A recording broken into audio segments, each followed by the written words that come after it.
Assalamualaikum warahmatullahi wabarakatuh. Alhamdulillahirabbil alamin wa bihi nasta'inu ala umuri dunya waddin. Assalatu wassalamu ala asrafil anbiya'i wal mursalin sayyidina Muhammadin wa ala alihi wa sahbihi ajmain. Amma ba'd. Pertama-tama, marilah kita panjatkan puji syukur kehadirat Allah Subhanahu wa taala yang mana atas rahmat dan karunia-Nya kita semua dapat melaksanakan presentasi kali ini dalam keadaan sehat walafiat.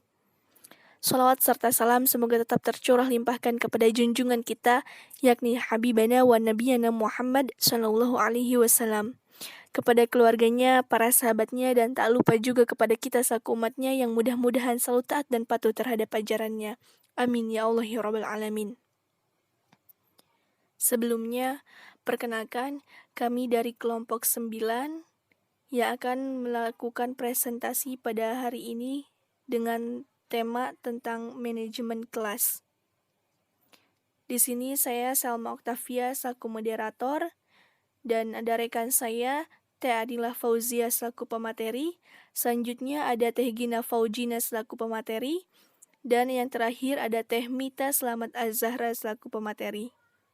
Langsung saja untuk mengefektifkan waktu, marilah kita mulai acara ini dengan acara yang pertama yaitu pembukaan dengan membacakan basmalah bersama-sama.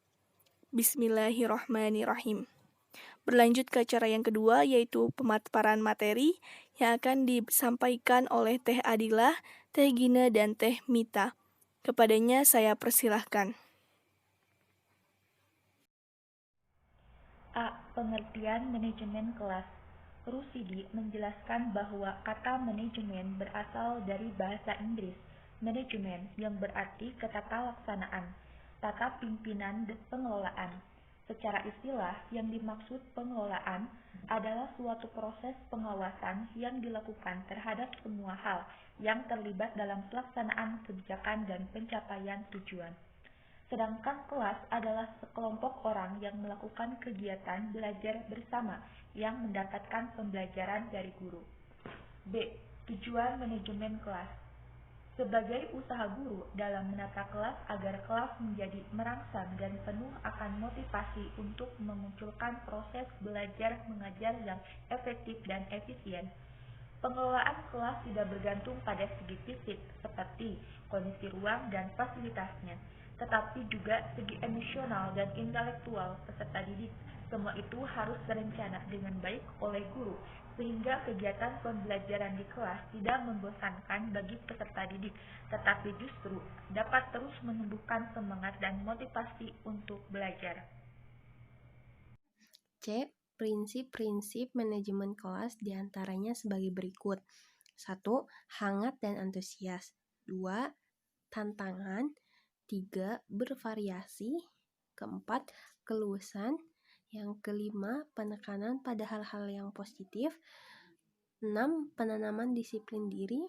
7. Stabilitas emosional yang baik. 8.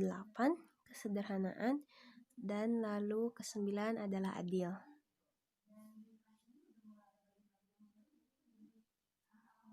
D. Faktor-faktor yang mempengaruhi manajemen kelas. Ada faktor dinamika kelas, faktor kurikulum, faktor gedung dan sarana kelas, ada faktor guru atau pengajar, dan ada faktor murid. E. Prosedur manajemen kelas. Prosedur manajemen kelas merupakan serangkaian langkah kegiatan manajemen kelas yang dilakukan agar tercipta kondisi kelas yang optimal, supaya proses pembelajaran dapat berlangsung secara efektif dan efisien, meliputi 1. Prosedur dimensi pencegahan, 2. Prosedur dimensi penyembuhan. F. Proses manajemen kelas. A. Menentukan permasalahan dari segi individu atau kelompok. B. Memahami hakikat dan konsep manajemen kelas. C. Menentukan permasalahan baik dari segi preventif atau kuratif. Selanjutnya, G. Faktor-faktor timbulnya masalah dalam manajemen kelas. 1. Faktor guru. 2. Faktor siswa. 3. Faktor keluarga. Dan 4. Faktor fasilitas. Lalu H. Penyelesaian masalah dengan manajemen kelas. Yang pertama yaitu ada identifikasi masalah siswa. Nah, di sini kita mengidentifikasi apa sih masalah siswa yang sedang dihadapi. Lalu yang kedua yaitu ada membuat rencana penanggulangan terhadap masalah siswa. Nah, setelah kita tahu apa masalahnya, di sini kita membuat plan cara untuk mengatasi atau menanggulangi masalah yang sedang dihadapi oleh siswa. Lalu ada menetapkan waktu pertemuan dengan siswa yang bermasalah.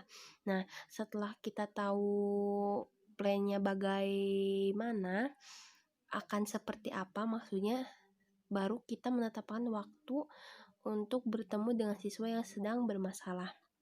Lalu yang keempat, jelaskan maksud pertemuan tersebut. Nah, jadi guru di sini menjelaskan maksud dari pertemuan yang sedang mereka lakukan. Lalu selanjutnya, tunjukkan pada siswa bahwa guru bukan orang yang sempurna dan tidak terlepas dari kekurangan dalam hal ini.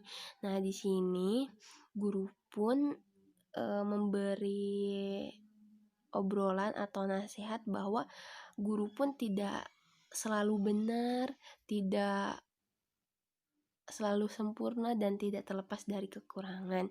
Lalu guru berusaha untuk membawa siswa kepada masalahnya, yaitu pelanggaran terhadap peraturan yang berlaku di sekolah dengan sikap yang sabar sehingga menumbuhkan kesadaran siswa secara perlahan.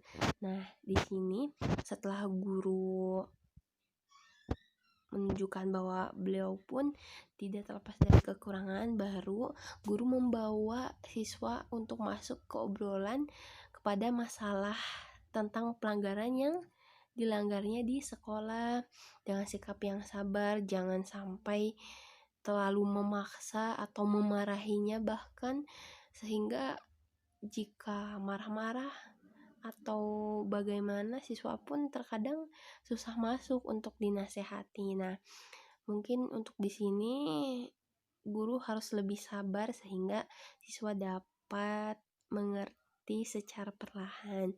Lalu bila pertemuan yang diadakan ternyata siswa tidak responsif, maka guru dapat mengajak siswa untuk melaksanakan diskusi pada waktu yang lain tentang masalah yang dihadapinya.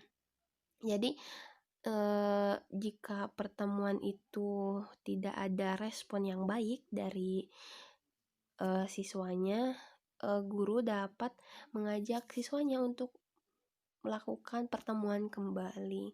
Lalu pertemuan guru dan siswa harus sampai pada pemecahan masalah.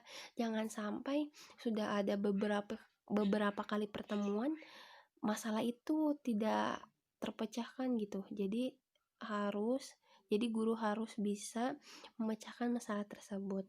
Selanjutnya, melakukan tindak lanjut dengan mengikuti perkembangan siswa setelah penyelesaian masalah atau monitoring agar masalah tersebut tidak terulang lagi.